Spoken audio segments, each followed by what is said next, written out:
Welcome back to the law of the European Union, everybody. We are continuing talking about the sources of the European Union law in this video, and we're moving away from this idea of competence and proportionality and subsidiarity, and actually getting to the real substance of the law itself. We will spend a couple of lessons talking about EU treaties. We'll overview in this video the basic structure of the Treaty on European Union, as well as the Treaty on the Functioning of the European Union. And then in the next two lessons, we'll just talk about a couple of updated elements of the treaties, specifically the Treaty of Amsterdam and the Treaty of Lisbon. The reason for this is because it really gives us an indication as to the kinds of things that are updated as time goes on when it comes to treaty law in the European Union. And then from here, we will start to talk about some of the more legally interesting elements of European Union law, which are arguably things like directives and regulations and decisions, all of the things that are sort of described as secondary European Union law. So this lesson is going to move to our first major source of European Union law, this of course being European treaties, sometimes known as the primary legislation or the primary law of the European Union, the main treaties of the EU. Now, one of the things I'm going to leave out from this discussion to talking about the European treaties is the European Charter on Fundamental Human Rights or on Fundamental Rights. This is distinct from the European Convention on Human Rights. They are completely different institutions. The Fundamental Charter on Rights, the Fundamental Charter of Human Rights, is the instrument, the human rights instrument that is established by the European Union. Now, the reason why I'm going to be leaving that to one side is because at some point in the future, we're going to start to put together a number of lessons focusing specifically and primarily on human rights law within the European Union, EU human rights law. So we'll spend our time looking at that when we get to that topic in the future. But for now, we will talk about the main treaties that are not the Charter on Fundamental Rights. Okay? So the treaties of the European Union are made in the same way as you would create any other treaty under public international law. Now, the European Union is a unique institution in the sense that, from a legal perspective, it is a supranational legal institution. It has its own court, it has its own legal processes, it has its own lawmaking abilities. But fundamentally, the European Union is, at its bedrock and at its foundation, a collection of international treaties that are made in the same way as you would make any other treaty under public international law.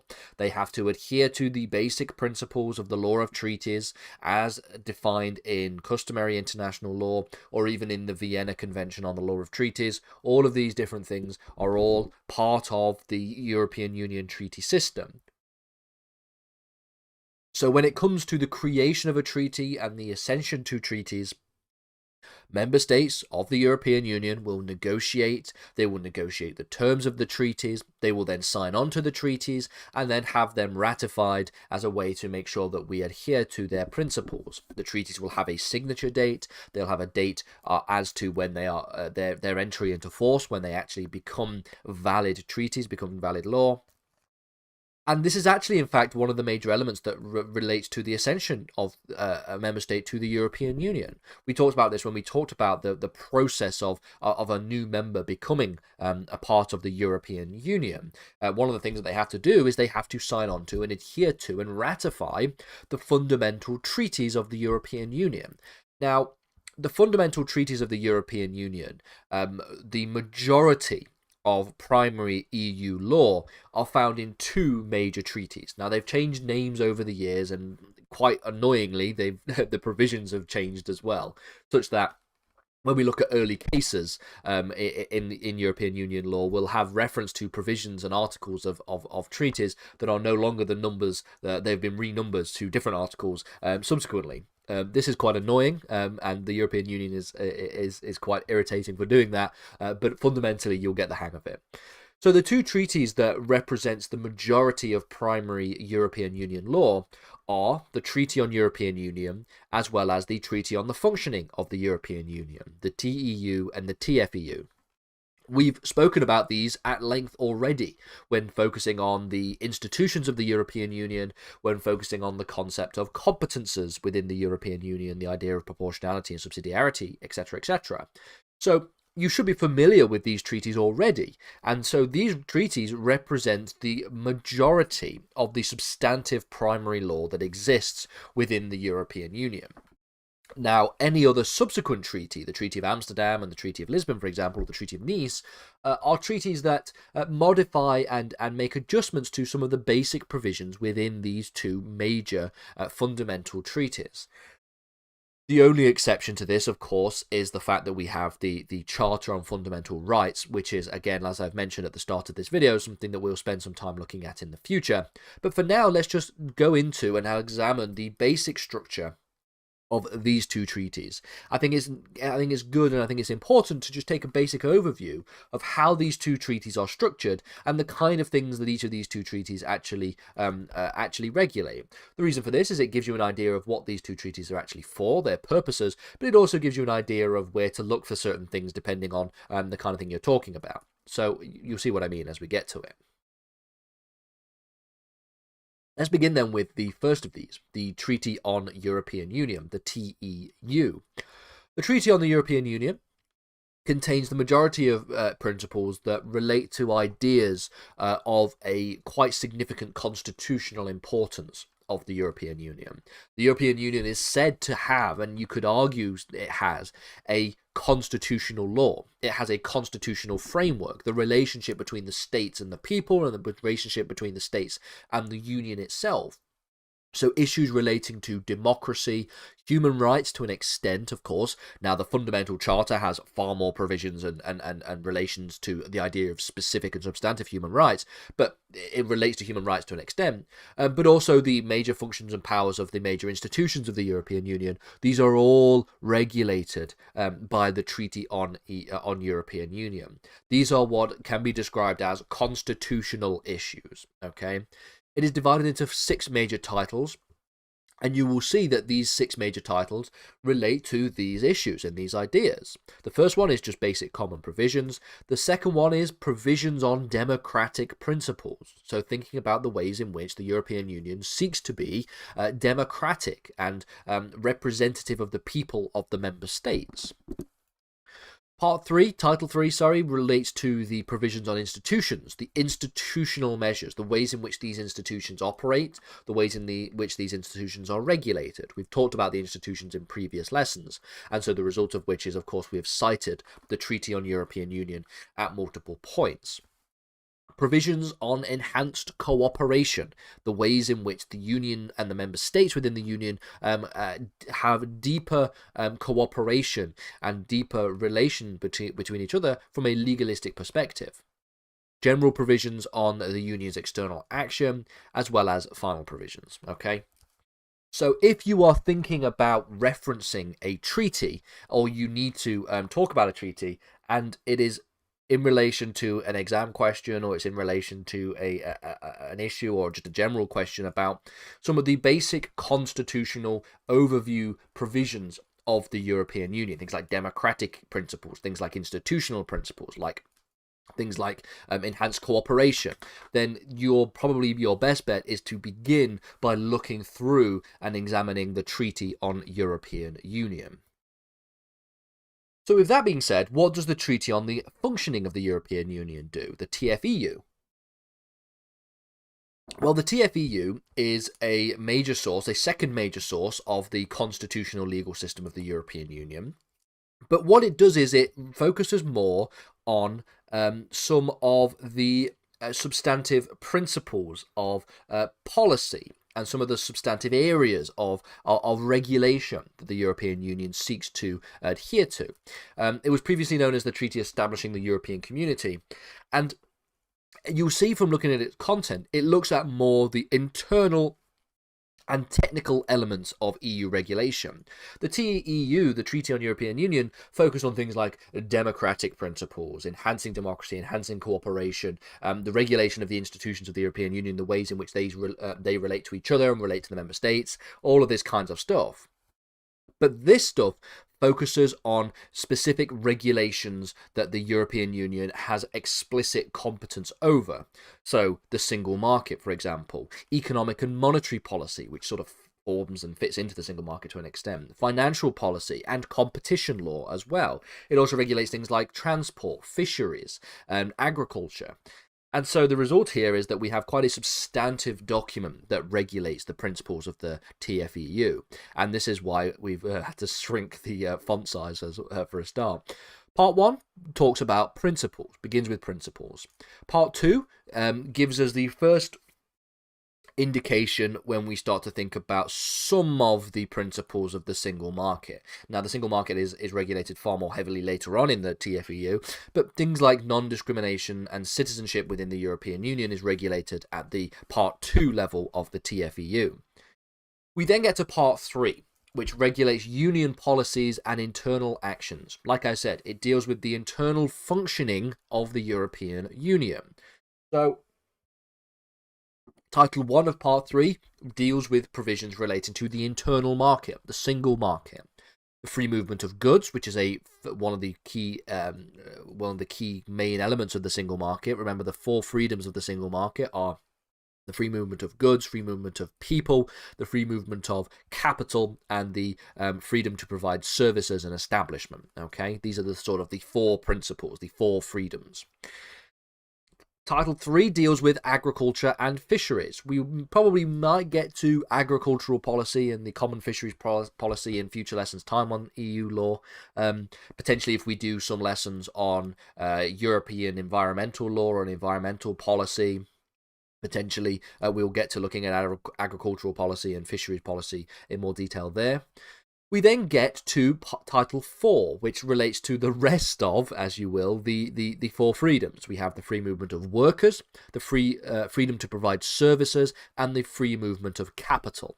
Now, freedom to provide services is sort of divided into 2. You have the actual provision of services itself, and then there's also the freedom of establishment, which relates to the idea of the ability for citizens of a member state to establish business operations in other member states, freedom of establishment. We also have area of freedom, justice and security. Title 6 relates to transport.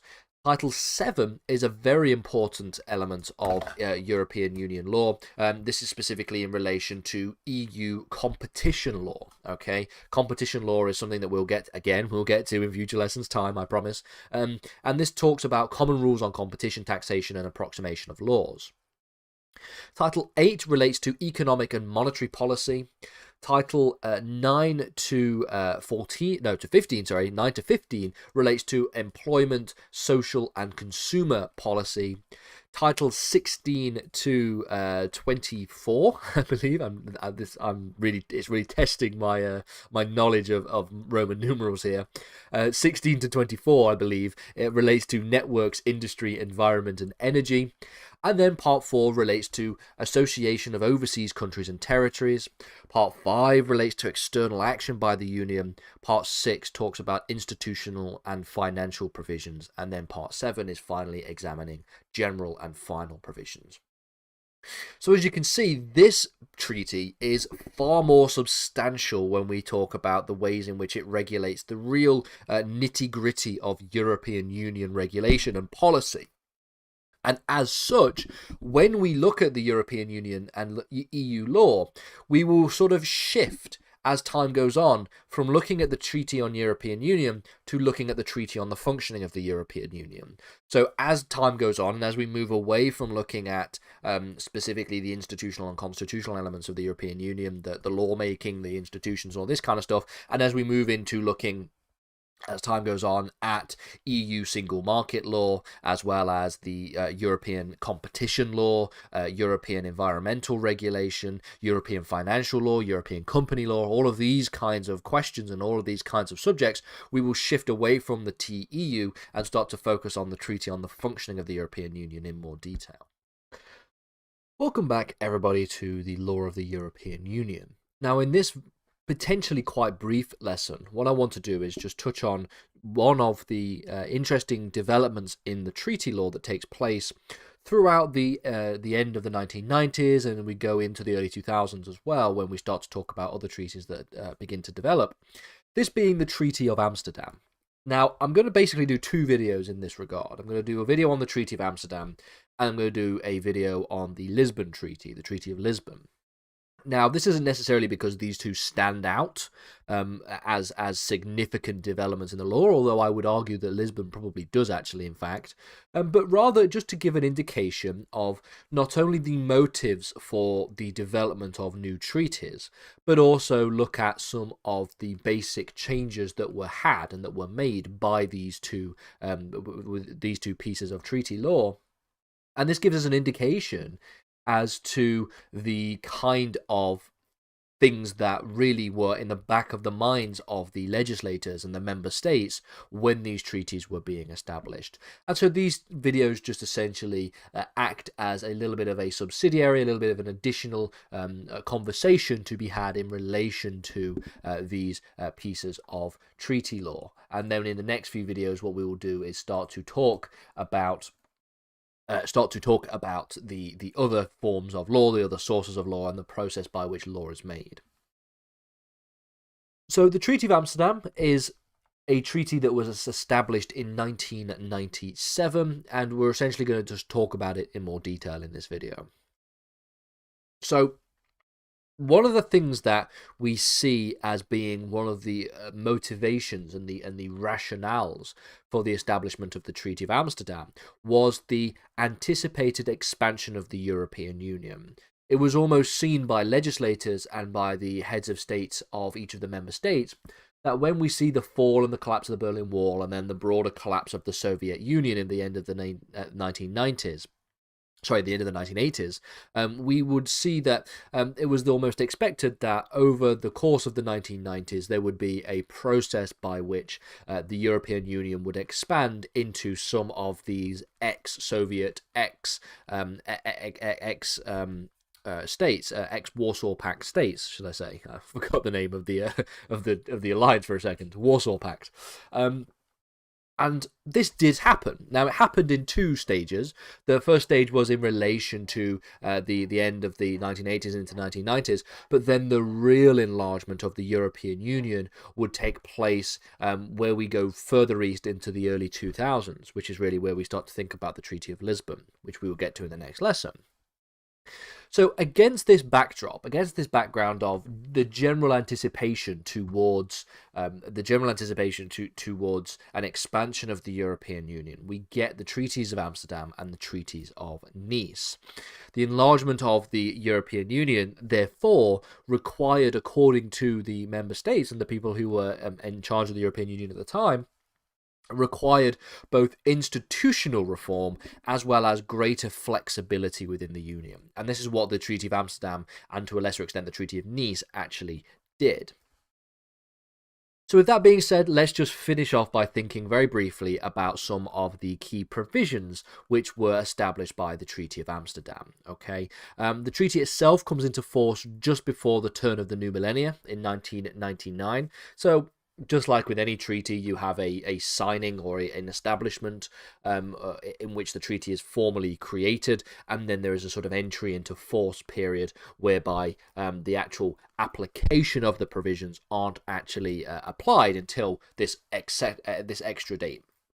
And for anybody who is studying EU law or studying public international law and you need to cite treaties, it is common practice to cite both the date in which it was made and the date in which it entered into force. Just as a little side note for anybody who is struggling with citations in their international law.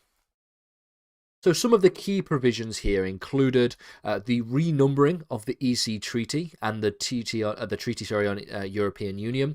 This is one of the things that is essentially one of those irritating issues that we mentioned in the end of the last lesson, where if you make reference to earlier cases, they will make reference to treaties with different names and also treaties with different provisions, i.e. the numbering of different provisions.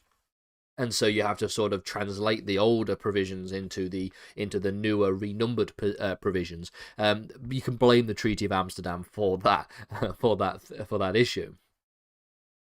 As I said earlier on, one of the things that was necessary for the establishment of an expansion of the European Union was institutional reform.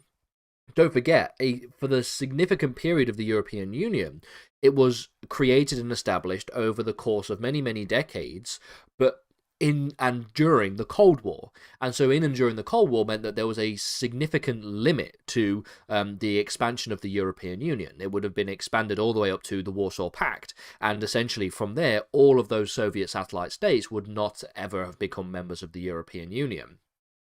So long as that had continued, the European Union had a limit, had an upper limit in terms of the number of states that can join.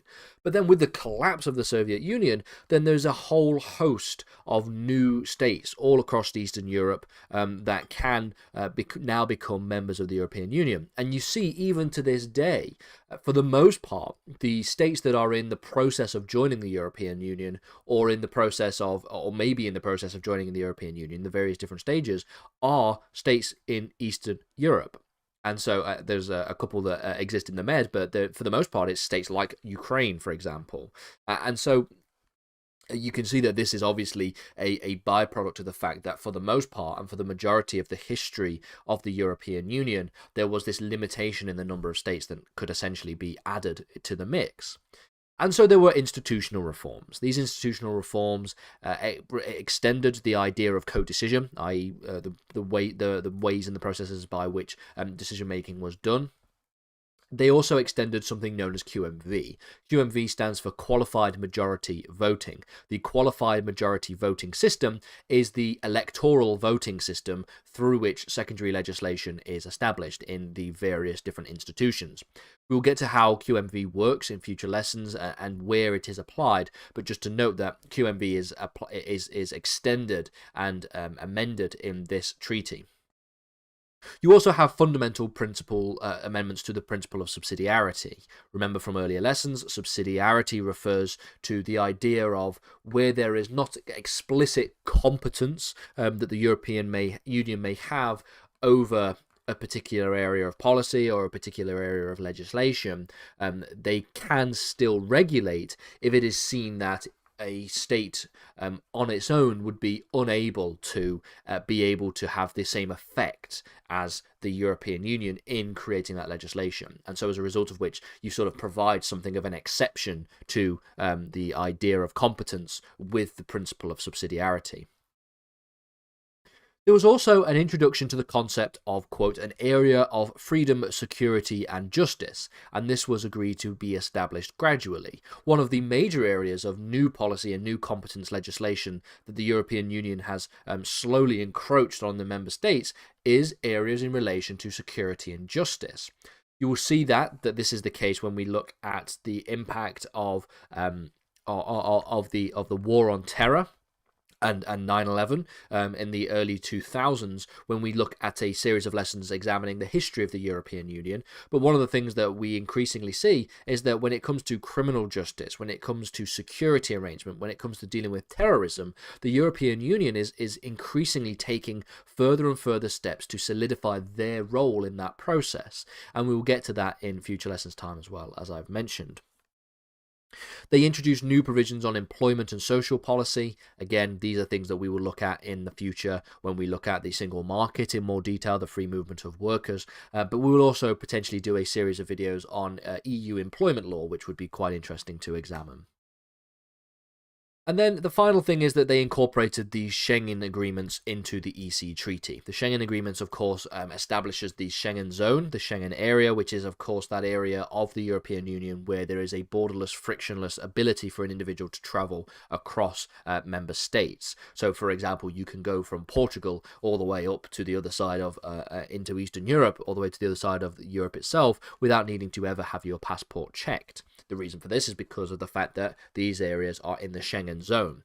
Now, the Schengen zone is not the same as the zone of the single market, because even member states that are not part of not part of Schengen, so formerly the United Kingdom, for example, would have still been part of the single market, despite the fact that there was no Schengen ability under the Schengen agreement to travel from, for example, France to the United Kingdom.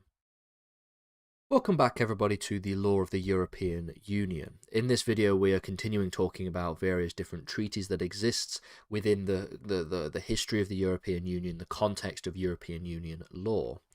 This is the second and final video looking at a specific treaty. The last video we talked about the Treaty of Amsterdam in quite a bit of detail.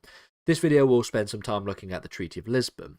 Again, I've made these videos not necessarily as a method by which we can analyze these agreements as being potentially the most significant elements of the development of the European Union, although I would argue that on balance, in my opinion at least, the Treaty of Lisbon is potentially a little bit more important than the Treaty of Amsterdam, not least because of the fact that it was with the Treaty of Lisbon that we get the official provisions which allow for a member state to leave the European Union, which is of course something that the United Kingdom does in the triggering of Article 50. And so the result of this is the fact that Lord Kerr writes Article 50, and then we actually see the leaving of the European Union of Great Britain. We see quite an interesting change and quite a significant historical change in the history of the EU at that point. We've done a video on Brexit already. I really want to do a video or a series of videos, like a little mini series, if you will, on the legal implications of Brexit, potentially the political implications of Brexit, just really covering that whole debacle that takes place, because it begins to get lost in the weeds quite a lot, given how complicated and convoluted it was. I'd love to spend some time really just getting into the nitty-gritty of that and establishing really what Brexit actually did, and the kind of agreements and the kind of deals and the kind of negotiations that were had during that process. But that's a series for another time. For now, we're going to talk about the Treaty of Lisbon. So, just like with the Treaty of Amsterdam previously, the Treaty of Lisbon was something that came into fruition, came into force as a result of the anticipated expansion of the European Union. The expansion of the European Union, of course, takes place in the early 2000s with the expansion into the East, really snapping up all of these Eastern European states following the collapse of the Soviet Union in the late 80s, early 1990s. So with this anticipation for expansion obviously comes calls for further reform to ensure that the European Union is actually fit for this major set of enlargements. In fact, this enlargement process that takes place here is, I believe, the largest enlargement of member states that the European Union sees, and potentially would ever see again. So there are a significant number of states that significantly enlarged the European Union during this period. So not only were there calls for ensuring and making sure that there was enough constitutional reform and enough institutional reform to ensure that the European Union was fit for enlargement, but there were also calls for further integration. And so these two things coincided together and in conjunction with each other led to the desire for a new European Union treaty. This became known as the ideas relating to the widening and the deepening of the European Union. By widening, we are talking about, of course, the expansion of the European Union, making it bigger, making it wider, and by wider we are literally talking about making it wider, spreading across Eastern Europe.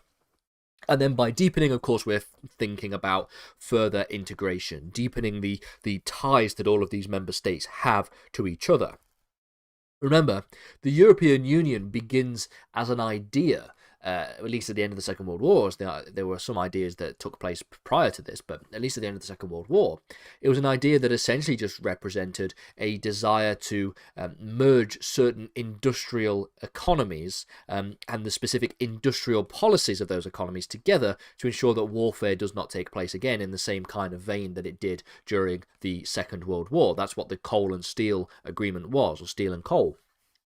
The idea being that if there is some supranational institution, some governing body that exists that regulates steel and coal industries across the entirety of these member states, then there would not be an impetus for war. There wouldn't be an ability for states to even go to war with each other, European states, for resources on that basis. Because, of course, you can't go to war without coal and steel, and so if a different institution is regulating it, then you're pretty much stuffed in terms of being able to try and wage war against other states. That was the original idea. And since then, since things like the Treaty of Rome, and we see developments and expansions, the European Union has become an increasingly sophisticated legal institution that created its own system of law in and of itself. That's why we have a whole channel dedicated to European law more generally, but for the most part, talking about the European Union. We, of course, are going to spend some time talking about the European Convention on Human Rights, which is completely separate in the future. But for the most part, a lot of these lessons on this channel are going to be focusing on the European Union, the various different elements and aspects of the European Union and its legal system. So, with this whole idea taking place, we see these calls for a widening and deepening of the European Union in this similar vein. And so as a result of this, the Treaty of Lisbon would take shape. Now, just like with the previous lesson, let's talk about some of the key provisions for the Treaty of Lisbon that existed within the Treaty of Lisbon. So the first thing is that there was a merger of the EC and EU to form the European Union. So no longer are we talking about the European community and all this kind of stuff. We're talking specifically about the European Union fully and completely by the Treaty of Lisbon. There was also a renaming of the EC Treaty. Again, one of these things that just is particularly difficult for law students to deal with, given the fact that a lot of the older cases refers to the EC Treaty, and they refer to different provisions, which are then renumbered by the Treaty of Amsterdam. And then the EC Treaty itself is renamed to the Treaty on the Functioning of the European Union, which we've already looked at in an earlier lesson. And so the result of this is that you have to keep in the back of your mind the fact that there was a renumbering of provisions and that there was a renaming of treaties. So keep that very clear in your mind when you're thinking about answering exam questions on European Union law. There was also further expansion of the QMV system. If you remember back to the previous lesson in the Treaty of Amsterdam, there was already, even then, an expansion of qualified majority voting in the systems in which we establish European Union law. But then, with the Treaty of Lisbon, we see further expansion of the QMV system. And so this is quite a significant step towards the ways in which votes are tallied and the ways in which legislation is created within the European Union itself. And we'll get into this in more detail in future lessons when we look at the creation of the European Union law that exists at the secondary legislation, the directives, the regulations, etc., etc. There was also a renaming of the Court of First Instance to the General Court. Again, we have lessons on the European Court of Justice already, so if you want to see those, they are already on the European Law Academy videos, and they're already there, so go over and have a look at them. There was also an increased role for the European Parliament, the one single truly directly democratic institution of the European Union. This also involved new roles for the President of the European Council, as well as amendments that were made to the Fundamental Charter on Human Rights, or the Charter on Fundamental Rights. Like I've said in earlier lessons already when we talked about the treaties, I've sort of tried my best to put the Charter on Fundamental Rights to one side, just because we want to talk in this series of videos about just general European Union law, and then we will get to the Charter on Fundamental Rights in future lessons time when we spend a good amount of lessons focusing on EU human rights law specifically.